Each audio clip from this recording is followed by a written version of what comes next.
I have yet to win one of those. Yeah. I think Shelby liked my little plug at the end. So. Right. So Aljo, that was a brutal finish. Talk us through it. Like, what happened? I tried to hit that once against Renan Barão, but I came short. I managed to put his leg behind his head in a complete banana split. He went to tap. But let's just say Cody wasn't as flexible as Renan Barão tonight. So I heard his knee pop, and I thought he was going to fight through it because I know what it is. That outside ligament gets popped, the LCL, might even be the PCL, ACL, who knows. It's just one of those freaky submissions, man. It's a knee bar. So I thought he was going to keep fighting through it, but I think once he saw that I was in a dominant position on top with the mount still, it was kind of like probably time to live to fight another day. Do you think this was a standout performance for you? I think so. I think the last two fights have been pretty one-sided and pretty dominant. This one was a little back and forth in the first round with a couple of scrambles, but that's where I thrive, man. I had that triangle. I thought it was done. And then he managed to slip out. I was like, man, is he grease? No, I'm joking. But I did think I was going to hit the reverse triangle. He got out of that. I was like, this motherfucker is not going to quit. So first round ended with a couple of flurries, but I still think I was winning that fight in the exchanges and the clinches and landing the cleaner strikes.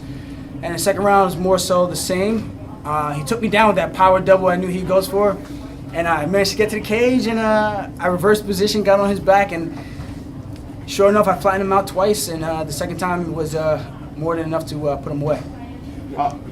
Oh, you have like a photographic memory of that fight. Is this normal? Yeah, man. I get in the zone, but I'm very cognizant of everything that's going around me. Some people think it's kind of crazy that I can actually see people in the crowd. I can see my coaches and where they are. I'm looking around, I'm hearing where my coaches are, and I'll start circling towards their corner so that it's just a little bit easier for me to kind of hear what they're saying for the instruction, and I think it's a little bit harder for my opponent to hear what his coaches are seeing and being able to articulate to him what he should do. Afterwards, you made a couple of impassioned call-outs. Remember, there's no censors back here, so what exactly do you want next? Is it the winner of Dodson, or is it Cruz? If I could have my way, I would 100% like to fight Dominic Cruz. I think it's a stylistic fight that will be fun for the fans. It's a guy I looked up to for a very, very long time. And like I said, I want to fight all the legends of this sport and this division. I fought Barão, took him out. I would like to fight Dominic Cruz, take him out. I mean, eventually I want to get that rematch, of course, with Marlon Moraes. That motherfucker, you got a horseshoe up your ass, bro. 2 in a row? That doesn't happen to 2 top 5, top 10 fighters in a row in under a minute. That's like some unheard of shit. But you got some voodoo something up in those legs. I don't know what it is, but I would like to get that one back and run it back and give the fans a true fight, because that fight was shaping up really nicely until that happened. But perfect world, Dominic Cruz gets it next, and I take him out, submit my name to be the next guy in line to challenge for the belt. And I think I got all the tools to become a world champion, man. I really do. I can strike with anybody. I think I'm very hard to hit. People see the strike differential in offense and defense, and I'm a nightmare on the ground. If I get these hooks in, if I get on your back, I'm attacking submission after submission after submission. So off my back, on top, you pick your poison. Was this fight a little personal? Was he under your skin a little bit? Were you maybe a little more amped to get in there and fight this one than maybe recent fights? No, I don't think so. I think, like I said, man, I grew up with the shit talk, and I knew it was. I'm like, dude, if you're really butthurt that I said go get me a drink, I'm on vacation in DR. I just want to fight. I said I'm the best grappler in the world because I truly believe I'm the best grappler in the world. If you want to debate that, go ahead. Ronnie Yaya did the same thing, but it is what it is. I'm gonna talk my shit. You want to talk your shit, shoot your shot. But at the end of the day, when we step in that cage, we were gonna fight anyway. So a little more animosity. I told him, I was like, I'm just gonna put a little bit more stank on those elbows when I get in those dominant positions, and sure enough, I did. Busted him open, and I think he went home with a busted knee too. So I guess it was good. I know you said you had a tougher cut this time around. Did you feel that at all in the cage? I did. I actually threw up in the back room. Didn't tell anybody. But Before or after? Before? Before the fight. Before the fight. Literally probably 10 minutes before we actually walked out, which was kind of scary because I felt like it was going to come out in either the fight and I was going to get DQ'd or somebody was going to walk in on me and see me throwing up and then report it to the commission.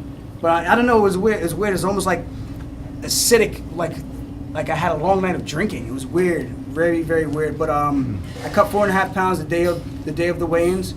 Woke up at 6:50 in the morning, banged it out in an hour. It's cramping up nonstop. But on Monday of this fight week, I was 145 pounds and I was 4.4% body fat, 4.37 if I'm being honest about the entire thing. So getting down, man, I'm either gonna have to change something about my physique because it's starting to become really, really tough to get down. But you know, we get it done. You know, that's at the end of the day, we get it done. We step on the scale and we go out there and we perform. You ever thrown up like that before a fight? I actually threw up in a fight in between rounds 4 and 5, as an amateur. Raging Wolf, I remember that. And the ref didn't see it. My coaches went out. They said seconds out. They go to the side. As soon as they come to the side, I said, give me the bucket. They put the bucket out. I put my mouth through the cage. I go, ah! Spit the whole thing out. But and then it felt better in the 5th round. I went out there and actually put on a better performance. It was slowing me down a little bit. So you throwing up that was weight cut related, not nerves or anything, you think? I honestly don't even know. It's really hard to say. I mean, I get nervous every single fight. I never thrown up like that before the fight. It legit felt like I was drinking all night, woke up, and I was like, bro, I need some water, and it was just a whole bunch of acid coming out. But it's kind of weird, man. But I went out there, got it out the system, ran my sprints, and we had a good performance tonight. So maybe it's just gonna be like my new thing to start doing. Do you think the commission could do a better job with in regards to weight cutting?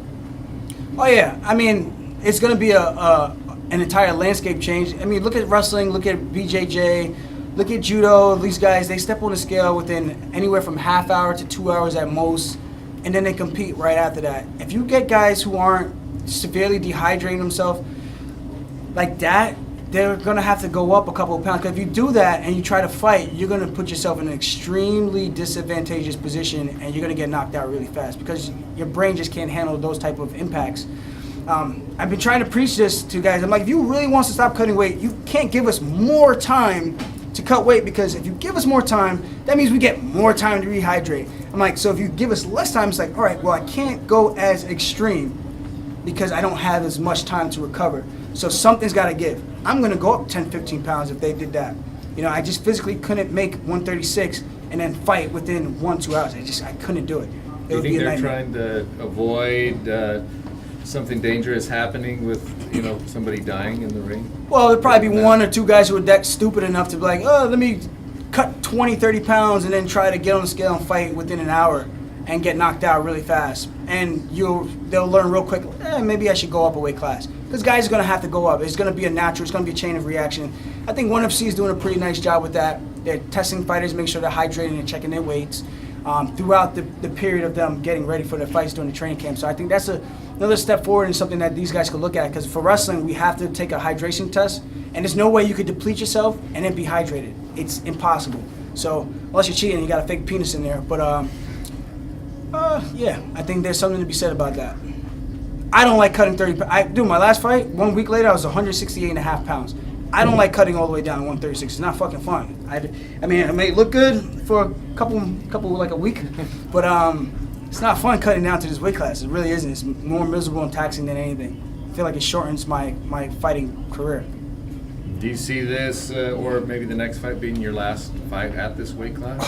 When you see guys like Zabit and Brandon Davis, Max Holloway, it's like, you think like, yeah, I'm done cutting this way, and then you see those guys and you're like, yeah, no, I'm gonna do it one more time and get back down to my weight class because those guys are huge. I'm 5'7". Those guys are 6'1", 6'1", 5'11", huge frames. Those guys are probably walking in their 70s, maybe even their 80s. I know Zabit's a pretty big. I sparred with him one time. It was not a good night. It was not a good day for me. I'll be completely honest about that. So not good. And I realize that's why there are weight classes. So I'm gonna stay at bantamweight until they make some changes. I'm a bantamweight. Sorry, this is a little unrelated to you, but did you see when you're cutting weight with all the other fighters? Did you see Nico back there, the flyweight champion? I actually didn't see her in the workout room at all. Probably just different time slots that we were working out. But I saw her when we came in on Tuesday. We were both signing the posters. I thought she was fine. She looked okay. I didn't think anything bad was gonna happen, and she is kind of big for the weight though. I thought she looked like a pretty big girl, but we see what happened. I don't know if she just doesn't know or she doesn't have a proper team around her. Because I thought she looked good. She looked healthy. Looked like she could make the weight, no problem. Like good spirits. And then, sure enough, the day of the weigh-ins, I heard someone left in a stretcher. I had no idea it was her, and I found out literally after the wins, it was her that got taken out on the stretcher or left on the stretcher, whatever. Outside of the call-outs that you put, is the hopes to get another fight in by the end of the year? And is there a card that you're hoping for? I don't know. I don't think I got any bad bruises. That look pretty good. But I don't know, man. It really depends. If it's the right matchup, the right timing. You know, I coach kids. You know, I do need a little time off. Just the weight, like I said, man, the weight cut's brutal. For me to do that again to my body would just be insane. And I gotta be smart about the way I'm doing things. 'Cause I don't want to rush in too fast, and the next you know, I have a bad performance. And because no one gives a shit about if you have a bad performance, they only see that. They don't see everything else that goes behind it. So at the end of the day, is what have you done for me lately? So I gotta make sure. You know, I learned a lot in this game. Just make sure I put myself in the right position to for success. 50 G's, man. Dana, where you at? I think I like the submission. Thanks. Cool, there you go. Congratulations, sir. Thank you, guys.